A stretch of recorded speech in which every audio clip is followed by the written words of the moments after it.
할렐루야. 거룩한 주일 예배에 나오신 여러분을 주님의 이름으로 환영하고 축복합니다. 오늘도 하나님의 주신 은혜 안에서 우리들의 영혼육 가운데 넘치도록 채워주실 하나님의 복의 복을 더해 받으시는 귀한 여러분들 되시길 주님의 이름으로 축원합니다. 우리 앞뒤 좌우분들과 인사하겠습니다. 주님이 우리와 함께 하십니다. 인사하겠습니다. 주님이 우리와 함께 하십니다. 아멘. 2022년을 살아가는 현재 이 땅에 주님의 몸된 교회들이 세상 사람들로부터, 믿지 않는 사람들로부터 손가락질 당하고 비난당하고 있는 것 같습니다. 코로나 시기를 보내면서 교회를 향한 비판과 비난과 조롱과 손가락질은 굉장했던 것 같습니다. 그런 소리를 들을 때마다 목사 입장에서 마음이 굉장히 불편했습니다. 그리고 굉장히 어려웠습니다. 주님의 몸된 교회가 예수 그리스도의 피로 산 교회인데, 믿지 않는 자들이, 세상 사람들이 교회를 향하여 비판하고 비난하고 조롱하는 소리 너무나 괴로웠습니다. 그러면서 한편으로는 제 개인적으로, 지극히 제 개인적으로 지들이 뭘 알아서, 교회가 뭘 그렇게 잘못했다고, 코로나 시기에 교회가 무슨 그렇게 조롱을 당하고 비난을 당할 정도로 그렇게 뭐를 잘못했지? 제 생각은 변함이 없습니다. 교회가 뭘 어떻게 그렇게 엄청나게 잘못을 했길래 믿지 않는 자들을 뿐더러 믿는 사람들 역시도 교회를 비판하고 비난하고 조롱하고, 너무나 속이 상했습니다. 그러면서도 한편으로는 제 마음 가운데, 그래, 잘 생각해보면 교회가 교회의 본질에서 벗어나서 제 기능을 상실하니까 그런 이야기를 들을 수도 있겠구나. 자꾸 교회가 교회의 본질을 잃어버리고 어느 순간 예배하는 교회의 장소가 사람들의 친교와 사적 모임으로 가득하고, 하나님 앞에 죄의 회개를 하고 잘못을 하나님 앞에 뉘우치고 눈물로 자복하며 예배하는 이 장소에서 사람들이 웃고 먹고 마시고 떠들고 친교하는 이것에서 빠져 있으니, 교회가 교회의 본질을 잃어버리니까 세상 사람들로 향하여 그런 이야기를 좀 들을 수도 있겠구나 생각해 봤습니다. 그래서 그런지 제 귀에 요즘 가장 많이 들리는 이야기가 한국교회가 초대교회로 돌아가야 한다, 초대교회의 본질을 회복해야 한다, 초대교회에 있었던 그 일들을 다시금 재현해야 된다라는 이야기들을 굉장히 많이 들었습니다. 그러면서 제가, 그럼 초대교회가 과연 뭐였지? 도대체 초대교회의 모습이 어땠는데 2000년이라는 시간이 흘렀는데도 불구하고 지금 2022년에 이 한국교회가, 아니 전 세계 교회가 초대교회로 돌아가야 된다, 초대교회의 본질을 회복해야 한다, 초대교회에 있었던 정신을 우리가 다시 살아내야 된다라고 왜 이야기를 할까? 라고 공부를 해봤더니 초대교회가 영향력이 있었던 교회였더라고요. 초대교회는 방황하는 사람들에게 진리의 길이요, 복음의 길이요, 구원의 길이요, 생명의 길을 제시했던 교회가 초대교회였다라는 거죠. 초대교회는 120명의 성도들이 오순절 날에 마가 다락방에 모여서 그들이 함께 기도할 때에 위로부터 강력한 성령의 불이 그 자리에 임재하였을 때에 이 땅 가운데 처음으로 교회가 만들어진 것이 초대교회였다라는 거죠. 하나님과의 관계에 있어서 기도하는 일을 게을리지 않고 힘써 성령의 충만함을 날마다 기도하며 구하였던 것이 초대교회였다라는 거죠. 초대교회는 성도들이 모여 있었을 때에 겉으로 사랑하는 것이 아니라, 겉으로 보여지기 위하여 교제했던 것이 아니라, 진정한 예수 그리스도의 사랑을 마음속에 품고 내게 있는 가장 모든 좋은 것을 마음에 모아서 나의 앞에 나와 신앙생활하는 그 사람에게 부족하고 모자란 것을 내가 있는 소유를 갖고 그들에게 채워주며 교제하고 사귐을 이루었던 것이 초대교회였고, 하나님의 말씀을 듣고 거기에서 멈추는 것이 아니라 그 말씀을 배우기에 힘써 그들이 함께 마음을 모으고 그것을 배워서 땅끝까지 이르러 복음을 전하는 선한 빛과 소금의 역할을 감당했던 것이 초대교회요. 그들이 항상 모일 때는 먹고 마시는데 집중한 것이 아니라 항상 매사 어느 곳이든지 모였을 때에 힘써 기도했던 것이 초대교회였다라는 겁니다. 그렇다면 이 시간 초대교회가 어떻게 아름답고 건강한 교회였길래 2000년이 지나서 우리에게 초대교회의 모습을 회복하라고 그렇게 많은 자들이 이야기를 하는지, 초대교회는 어떻게 이루어졌는지 함께 말씀을 나눌 때에 저와 여러분들께 큰 깨달음과 은혜를 통하여서 우리 용익교회가 다시금 제2의 초대교회로서 성령의 불길을 우리가 강구하면서 위로부터 부어주시는 성령의 나타남이 용익교회를 통하여서 많은 영혼들을 살리고 특별히 용인시를 성시화 이루는데 아름다운 기초가 되는데 축복의 통로로 쓰임받는 저와 여러분들 되시기에 주님의 이름으로 축원합니다.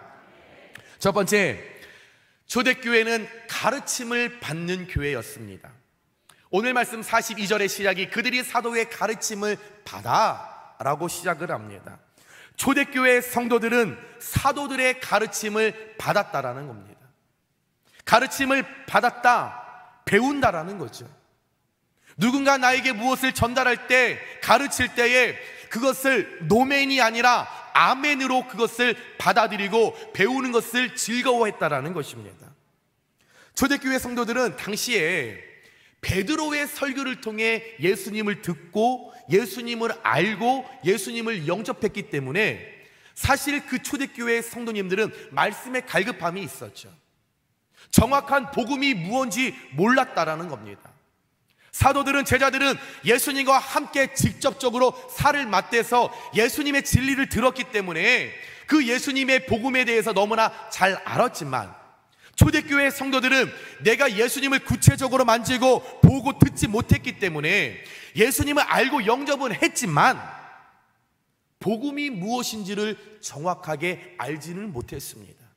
그래서 사도들은 복음의 주체요, 복음의 내용인 예수님이 누구인지, 예수님이 이 땅에 계셨을 때에 사람들에게 무엇을 그렇게 전달하려고 하셨는지, 또 예수님이 어떻게 살아오셨는지에 대한 복음의 전반적인 내용을 사도들의 입술을 통하여 하나님은 가르치기를 원했고, 하나님은 그 성도들이 그 사도들의 가르침을 기뻐하며 즐거워하며 받기를 원하셨다라는 거죠.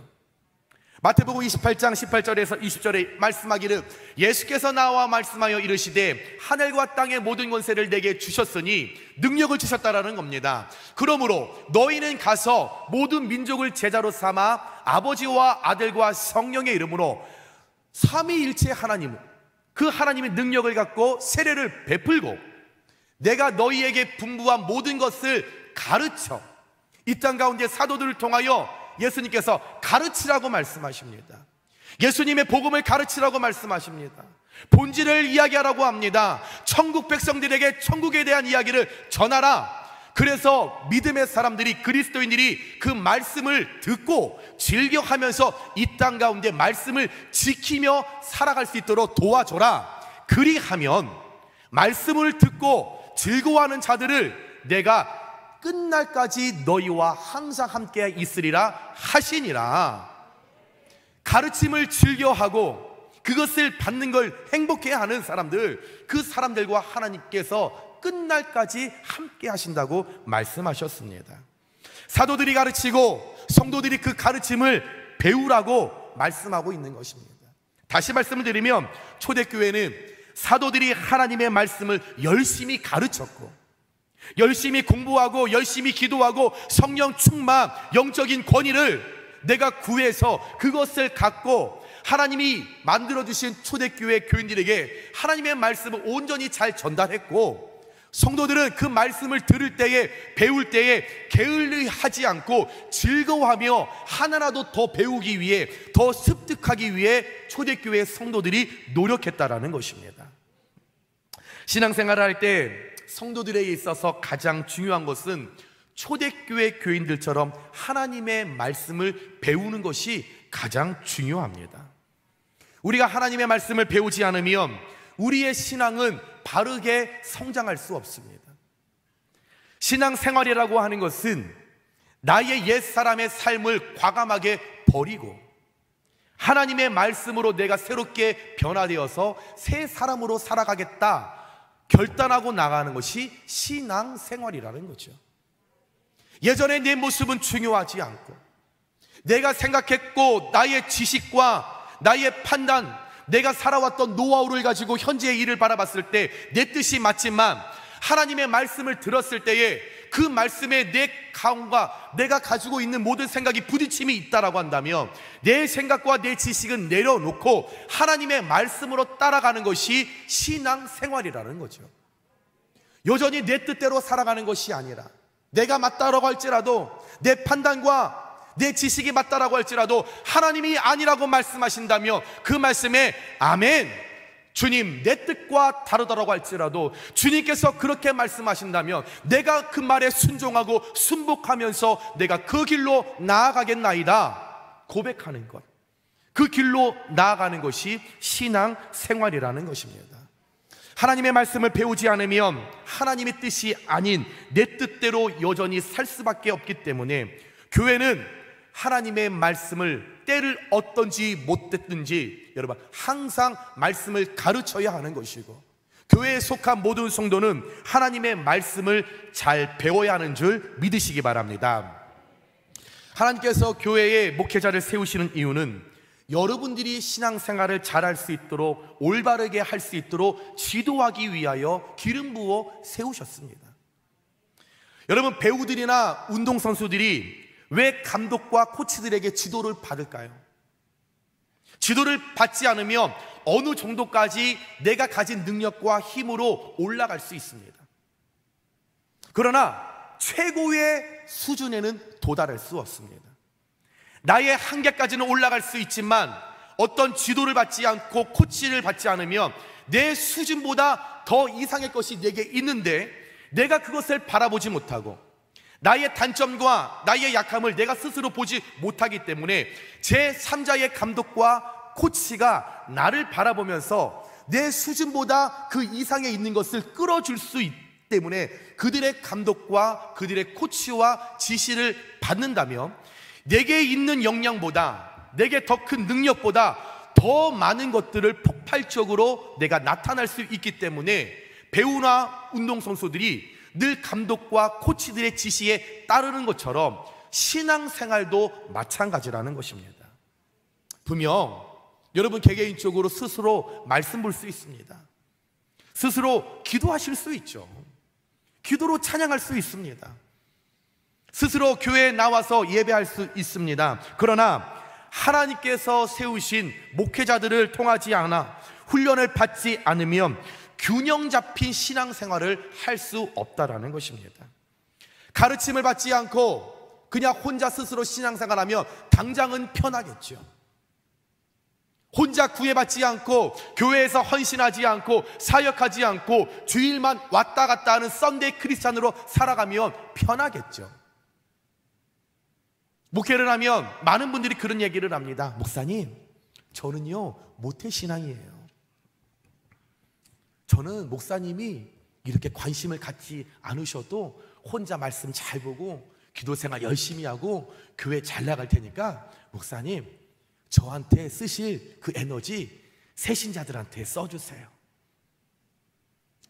항상 놀라운 것은 교회에 어려움이 있고 가정에 어려움이 있으면 그렇게 혼자서 신앙생활을 잘 하신다는 분들이 백발백중 시험에 드신다는 거예요. 왜? 말씀이 없기 때문에. 하나님의 말씀을 내 복음으로 내 영역으로 받아들여서 내 말씀으로 우뚝 서기 때문에 어려움이 찾아오고 시련이 찾아오고 고난이 찾아오면 자로나 우로나 오뚜기처럼 왔다 갔다 한다는 신앙생활을 벗어나지 못한다는 거죠. 가르침을 받지 않으면 행복하지요. 편하죠. 쉽게 신앙생활할 수 있습니다. 그러나 가르침을 받지 않기 때문에 믿음이 제대로 성장하지 못하고 균형 잡힌 신앙생활을 할 수 없기 때문에 누군가가 나에게 이단이나 사이비들이 어떤 하나님의 말씀을 빙자하여서 진리라고 이야기하면 그 마음을 뺏겨버린다는 거죠. 여러분, 이단에 빠지는 사람들이요, 교회 새가족들은 빠지지 않습니다. 교회 모태신앙들이 빠지지. 교회 30년, 40년, 50년, 60년 된 분들이 콜기트에서 빠지지, 새가족들은 몰라서 안 가요. 무서워서 안 가요. 균형 잡힌 목회자들의 그 권위에 들어가고 싶지 않은 거죠. 목회자들의 가르침에 순복하고 싶지 않은 거죠. 나도 말씀 볼 줄 아는데, 나도 기도할 줄 아는데, 나도 찬양할 줄 아는데, 내가 앞에 있는 목사보다 나이가 많은데, 살아온 노하우가 많은데. 또한 여러분들, 우리가 하나님의 말씀에 순복하고 순종하지 않으면 예수님께서 이 땅 가운데 우리에게 마지막 지상 명령하신 가서 제자 삼으라라는 그 말씀을 실천할 수 없다라는 거죠. 왜요? 내가 가르침을 받지 못했는데, 습득한 것이 없는데, 복음을 알지 못하는데 어떻게 우리가 누군가를 제자를 삼어 그들에게 복음을 전하겠습니까? 내가 하나님의 말씀을 온전히 배우고 즐거워하며 내가 예수 그리스도의 진정한 제자가 되었을 때에 믿지 않는 자들에게 찾아가서 복음을 전달하고 예수를 전달하고 그들을 제자 삼아서 또 제자의, 계속적으로 시간이 지나가면 지나갈수록, 날이 지나가면 지나갈수록 제자를 세우는, 땅끝까지 이르러 내 증인이 되리라는 그 말씀을 우리가 순복해서 순종해서 나아갈 수 있는데, 내가 말씀을 배우는 것에 귀찮아하고 게으르하면 그 마지막 지상명령을 순종하지 못한다라는 겁니다. 사랑하는 여러분, 저와 여러분은 늘 이 땅을 살아가실 때 말씀을 배우는 자리에서 힘써 가르침을 받고 그 말씀을 배움으로 말미암아 어떤 상황에서든지 여러분, 교회가 해야 할 하나님의 말씀의 그 영역 아래서 어떤 괴로움과 어떤 시련과 내게 닥쳐온다고 할지라도 좌로나 우로나 치우치지 아니하고 말씀으로 우뚝 서서 말씀으로 승리하시고 여호와의 니시의 쾌가를 부르실 수 있는 귀한 용인교회 모든 성도님 되시길 주님의 이름으로 축원합니다. 두 번째로, 여러분, 초대교인들은 서로 교제했습니다. 42절에 그들이 사도의 가르침을 받고 서로 교제하고 떡을 떼었다라고 말씀합니다. 교제라는 단어는 헬라어로 여러분 코이노니아입니다. 동료, 반려, 친구, 함께 가는 사람, 함께 마음을 모으는 사람, 코이노스라는 그 말에서 유래되었습니다. 그래서 이 코이노니아, 사귐이라는 뜻을 갖고 있습니다. 초대교인들은 날마다 살아갈 때마다 코이노니아가 일어났다라는 거죠. 진정한 사귐이 일어났다고 하는 겁니다. 건강한 교회는 사랑으로서 서로 사귀는 교회로서 하나님의 영역 안에서, 예수님 영역 안에서, 성령님 영역 안에서 사귐이라는 거죠. 이런 영적 사귐이 우리 용익교회의 기초가 되었을 때에 그리스도 안에서 진정한 형제와 자매의 교제와 사귐이 일어날 수 있게 된다라는 거죠. 사귐의 본래의 뜻은 갈라디아서 6장 6절을 보면 이렇게 말씀하고 있습니다. 가르침을 받는 자는 말씀을 가르치는 자와 모든 좋은 것을 함께 하라. 사귐이라는 단어가 함께 한다라는 거죠. 근데 무엇을 함께 합니까? 내게 있는 모든 좋은 것을 갖고 함께 한다라는 것입니다. 물론 이 본문의 말씀은 가르치는 자와 배우는 자, 그 성도들 간의 어떤 사귐을 말하기도 하지만, 다시 말하면 교회와 교회가, 성도가 성도 간에, 가족이 가족 간에, 친구와 친구 가족 간에 모든 것을 다하여 함께 교제하라는 겁니다. 나누라고 한다라는 거죠. 그래서 진정한 의미에서 이 사귐이라는 것은 내게 가장 좋은 것들을 옆에 있는 사람들에게 나누고 베풀어도 아깝지 않은 것이 진정한 초대교회의 사귐이었다라는 거죠. 우리 용인교회는 모든 좋은 것을 함께하는 교제와 나눔에 힘쓰는 교회인 줄 믿습니다. 좋은 교회는 성도의 교제가 활발하게 이루어지는 교회로서 내가 상대방에게 무엇을 얻으려고 받으려고 하는 것이 아니라 내가 가지고 있는 것, 내 소유에서 가장 좋은 것을 하나라도 더 주고 싶어 하는 마음, 내게 가장 소중하지만 옆에 사람이 너무 사랑스러워서 하나라도 더 주고 싶은 그 마음들이 많이 모인 교회가 좋은 교회입니다. 하나님은 저와 여러분에게 늘 다 주시지 않았습니다. 부족한 게 있죠. 앞에 있는 저는 부족한 게 얼마나 많이 있겠습니까? 또한 여러분들에게도 부족함이 있죠. 그런데 하나님께서는 제게 부족한 것, 제게 모자란 것, 우리 성도님들이 제가 가지고 있지 않는 거, 모자란 거 가지고 계시기 때문에 그것을 저한테 주시면 되는 거예요. 저 또한 여러분이 가지고 있지 못한 거, 그러나 제게 있다고 하면 제가 모든 좋은 것을 다하여 여러분에게 전달하는 것, 이것이 초대교회의 진정한 사귐이라는 거죠. 저도 아깝지 않은 것. 아프리카 속담에 이런 이야기가 있습니다. 빨리 가려면 혼자 가라. 그러나 멀리 가려면 함께 가라. 우리 용인교회는 멀리 보며 속도는 조금 더디더라도 답답하더라도 모든 성도가 한 마음으로 함께 가는 교회가 되길 소망합니다. 저와 여러분, 그리고 옆에 계신 여러분들 한번 얼굴을 잠깐 봐주셨으면 좋겠어요. 이렇게 보세요. 어떻게 생겼나? 눈이 세 개인가? 여러분, 내 주변에 있는 이 모든 분들 하나님께서 만남의 축복을 통해서 성령 안에서 성도의 교제와 사귐을 하라고 우리에게 붙여주신 여러분 사랑의 열매라는 거죠. 우리 옆에 분들과 인사하겠습니다. 주님의 이름으로 사랑하고 축복합니다. 인사하겠습니다.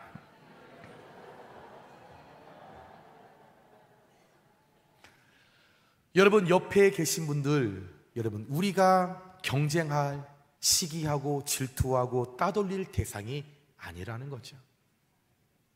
초대교회는 내 소유를 팔아서 함께 나눴다고 나와 있습니다. 옆에 있는 누군가가 아픔을 당했으면 같이 울어줄 수 있는 것. 새벽 예배에 나왔는데 어떤 권사님이 새벽 예배 때 그렇게 울며 불며 기도하면 조용히 함께 뒤에 가서 함께 기도를 해줘야 되는데, 아이 저희 왜 그런디야? 무슨 일이 있디야? 내가 저럴 줄 알았어 저 인간. 아이고 잘됐다 쌤똥이다. 여러분, 어떻게 이런 일이 일어날 수 있겠습니까? 새 가족이 오면 왔나 보네. 왔네. 왔어. 다가가서 오셨냐고. 아니 어떻게 이렇게 생겨도 이렇게 완벽하게 생겼냐고. 난 처음 봤다고. 따뜻하게 손잡아 줄 수 있는 것. 식당에서 밥을 먹고 숟가락 밥그릇 들고 가면서 옆에 어르신들이 좀 힘들어하시면 권사님 제가 갖다 놓을게요. 권사님 움직여야 돼. 그래 오래 살아.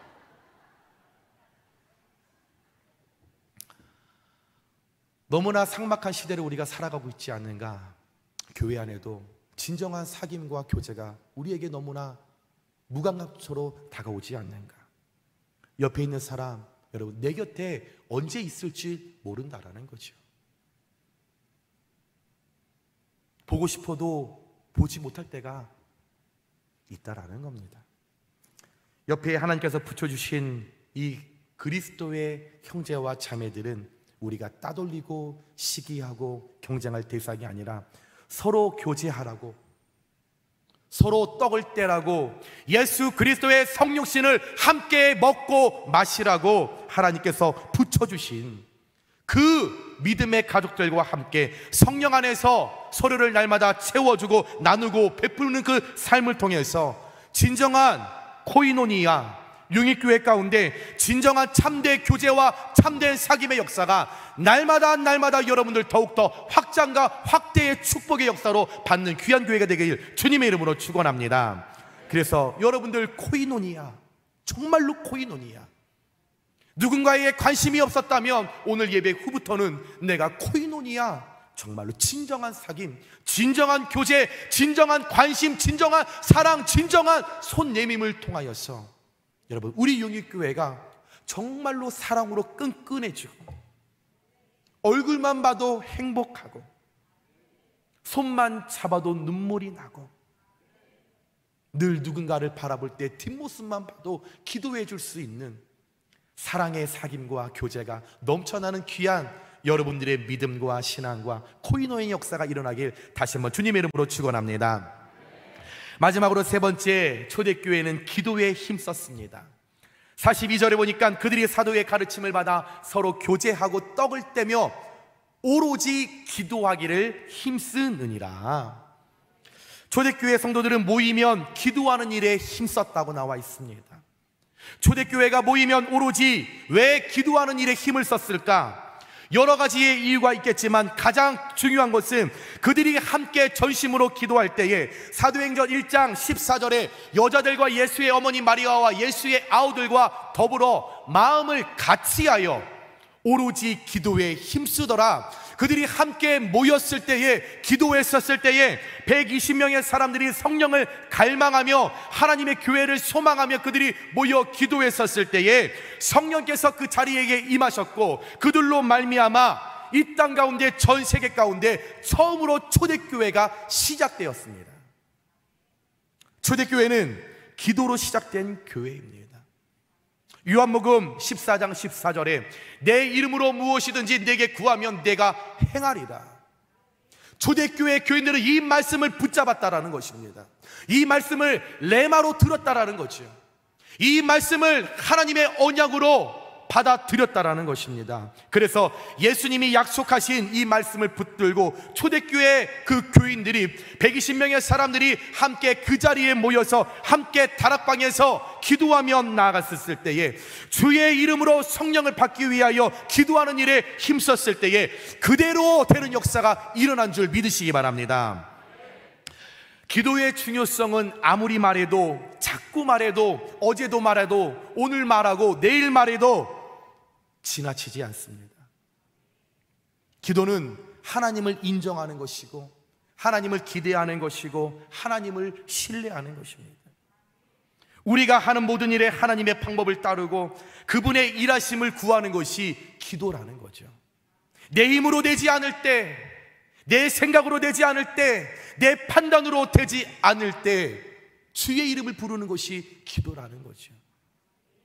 내게 능력 없음을 인정하고 나의 약함을 인정하고 나의 힘이 되신 여호와를 내가 의지하면서 그분 앞에 부르짖어 하나님 나를 도와달라고 요청하고, 하나님 우리 교회 가운데 성령의 불길을 하나님 불어넣어달라고, 하나님 우리 가정 가운데 자녀의 문제를 해결해달라고, 나의 어려운 상황의 물질에 하나님 에바다의 역사가 일어나게 해달라고 주님 앞에 구하는 것이 기도라는 겁니다. 초대교회는 항상 기도했고 어려움이 있을 때도 기도했고 잘 돼도 기도했고 그럼에도 불구하고 기도했고 그리 아니하실지라도 기도하였을 때에 이 땅 가운데 2000년이 지난 이후에 여러분 초대교회는 모범적인 교회가 되었고 우리가 회복해야 하는 교회가 되었고 예수 그리스도의 본질을 일컫는 귀한 교회로 쓰임받을 수 있게 되었다라는 것입니다. 기도하는 교회는 세상에 감당하지 못하고 하나님께서는 기도하는 성도들을 통하여 교회에 힘과 능력을 주시고 그 교회를 기도하는 성도들의 그 부르짖음을 통하여 하나님은 교회를 세워가시고 교회의 부흥의 불길을 인도하시며 하나님의 역사를 이루어가는 줄 믿으시기 바랍니다. 여러분, 교회는 앞에 있는 목사가 잘났다고 똑똑하다고 설교 잘한다고 전도 잘한다고 부흥하는 것이 아니라 그 교회에 속한 모든 성도들이 오늘 초대교회 교인처럼 그 오순절에 마가다락방에서 작은 그 공간에서 하나님의 나라와 성령의 불길을 위하여 그들이 하나님 앞에 요청하고 울부짖으며 구할 때에 하나님께서 부흥의 불길을 붙여주시고 성령의 나타남을 베풀어 주셨던 것처럼 여러분, 우리 이제 용익교회에는 기도의 불길이 붙어야 할 줄 믿습니다. 여러분, 살아가는 것 힘들지요? 시간이 없죠. 기도할 수 없는 환경이 너무나 많이 있죠. 그러나 그럼에도 불구하고 그리 아니하실지라도 여러분, 우리가 기도해야 하는 것은 우리의 힘과 능력은 기도로부터 나오기 때문에 기도하는 일을 게을리하면 안 된다라고 하는 것입니다. 저와 여러분 힘과 능력이 있어야 합니다. 왜 힘과 능력이 있어야 합니까? 다음 주면 여러분 우리 교회가 117주년 창립주일을 맞이합니다. 이제 117주년 창립주일은 여러분 지나간 거와 마찬가지입니다. 다음 주가 지나면 이제 우리는 118년을 향해서 여러분 가야 합니다. 이제 여러분 역사만 자랑하는 교회가 아니라 이제 하나님께 빛과 소금의 역할을 감당하는 교회가 되어야 할 줄 믿습니다. 성령의 나타남이 나타나는 교회가 되어야 될 줄 믿습니다. 기도에 불길이 붙는 교회가 되어야 될 줄 믿습니다. 그러기 위해서는 여러분 우리의 모든 구성원 한 분 한 분이 함께 기도하는 일에 게을리지 않고 기도하는 자리에 찾고 새벽을 깨우며 수요일을 깨우며 금요일을 깨우면서 하나님 앞에 요청하고 부르짖고 나아갈 때에 마태복음 7장 7절에 말씀하셨던 것처럼 구하라 그리하면 너희에게 주실 것이요 찾으라 그리하면 찾아낼 것이요 문을 두드리라 그리하면 너희에게 열릴 것이니 이 말씀대로 되는 역사가 일어나게 될 줄 믿습니다. 이 말씀을 우리가 붙잡아야 합니다. 이제 117년을 맞이하고 또한 새로운 118년을 우리가 준비하며 나갈 때에 여러분 기도보다 다른 우리의 생각이 앞서면 안 된다라는 것입니다. 더욱더 우리가 주님 앞에 기도하면서 하나님의 마음을 구하며 나간다면 오순절 마가 다락방에 임하였던 그 뜨겁고 그 활활 타오랐던 그 주의 보혈의 능력이, 그 성령 하나님의 능력이, 그 강력한 성령의 불이 여러분 우리 용인교회 가운데 기도를 통하여 반드시 나타나게 될 줄 믿으시기 바랍니다. 말씀을 정리합니다. 사랑하는 여러분, 초대교회가 2000년이 지난 후에도 우리에게 모범이 되고 좋은 교회였다라고 세워줄 수 있었던 이유는 그 교회가 가르침을 받는데, 말씀을 배우는데 최선을 다했고 힘을 썼다라고 합니다. 또한 교회 성도들이 모여서 진정한 코이노니아, 사귐의 역사가 일어났다고 합니다. 또 모든 좋은 것을 함께 나눴다고 합니다. 그리고 모이면 기도하는 일에 힘을 쓰는 통해서 교회는 온전히 하나님만을 신뢰했고 하나님께서 일하시도록, 하나님께서 역사하시도록 축복의 길을 여는 역할을 했습니다. 말씀에 오늘 그들이 사도의 가르침을 받아 서로 교제하고 떡을 떼며 오로지 기도하기를 힘쓰니라.